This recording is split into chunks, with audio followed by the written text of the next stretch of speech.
The first class, I'll be introducing chess once again. What is the origin of chess? Chess is known to be first played in Indian, by the Indian, right? In India. And what was the original name of the chess? Chaturanga, right? It is known as Chaturanga. So chess is one of the oldest and most recognized games in the world, and it is an exciting game of strategy and planning. So which is why it is seen as the symbol of intelligence. However, chess is easy to learn and can be enjoyed and played by anyone at any level. Can you tell me what level are you in now? You don't know, right? So you are just a beginner. I'll tell you are just a beginner. Okay, chess is played at 8 by 8 board with 64 squares and how many pieces? 32 pieces. So this game is all about checkmating the king. Are you okay? So once the king is checkmated, the game is over. So once the king is in checkmate, the game is over. You won or the opponent won. Okay, sometimes we think we are playing very well and the opponents are blundering the pieces. But that is not very much important as according to these rules, because no matter how good your position may be, if you are checkmated, you lost, right? Okay, so first we will discuss about how we move the chess pieces. Which one shall we start with? Okay, we start with the pawn. Okay, we start with the pawn.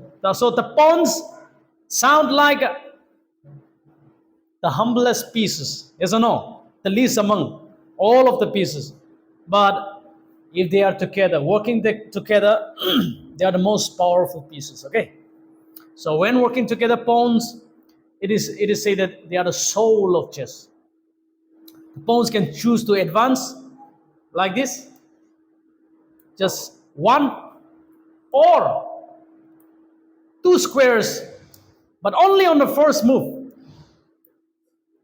See here, here. All right, only on the first move. Now on the second move, once this pawn is moved, you cannot advance two squares anymore. Can you? You can still advance these two squares. Why? Because for this pawn, this will be the first move. Do you understand? See? And now,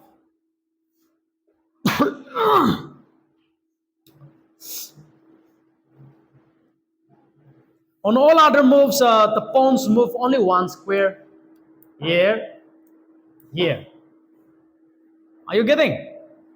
Moves only one square on all other moves. So,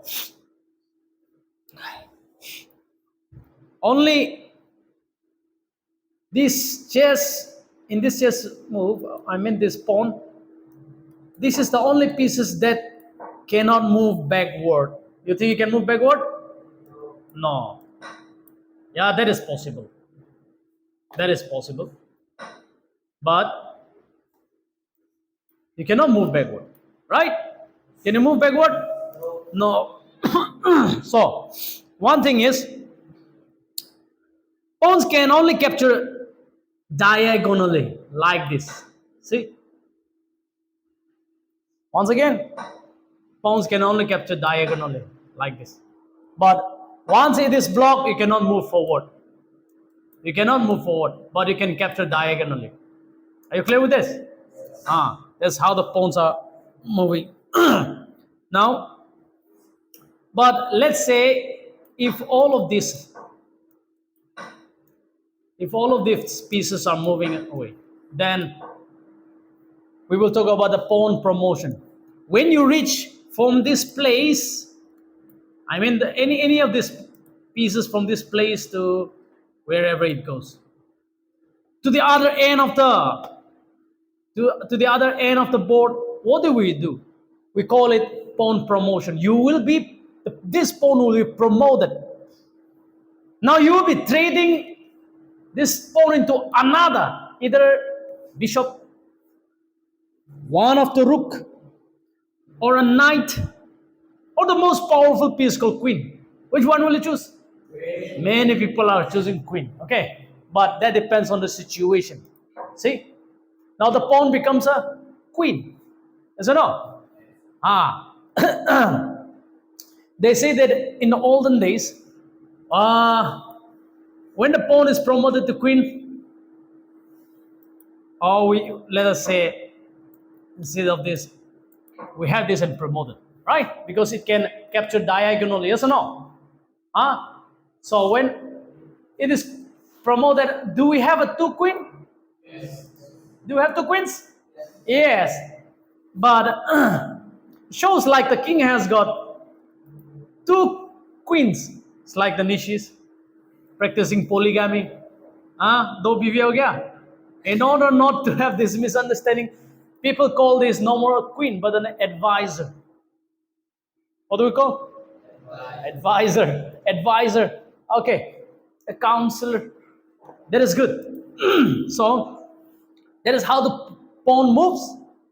Now one thing, we will talk about the en passant letter. Means on passing another. Passing. When somebody comes by, you pass. Right? Or the thing we will be talking about, that en passant. But before we go to that, we will talk about the language of church. Language of chess. All right. See, look here. You will find a notation in language of the chess.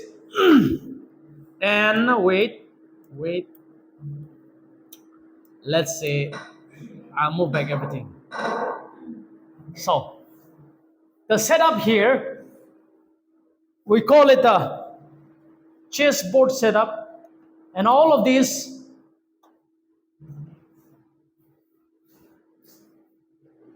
let me put on the fan. This one fan here.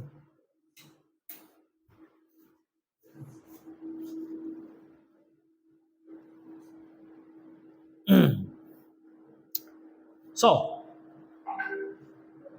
these rows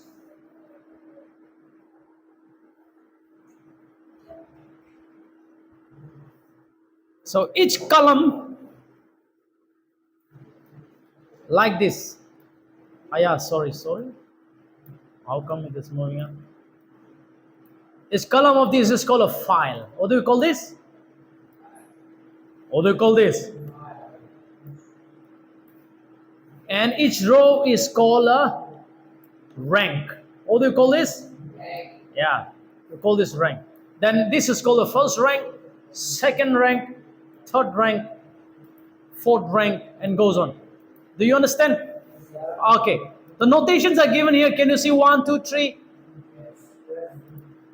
It always counts from the white side. Okay. Since now we are here as a white, we count from here. All right. Definitely we can even change it. But look here.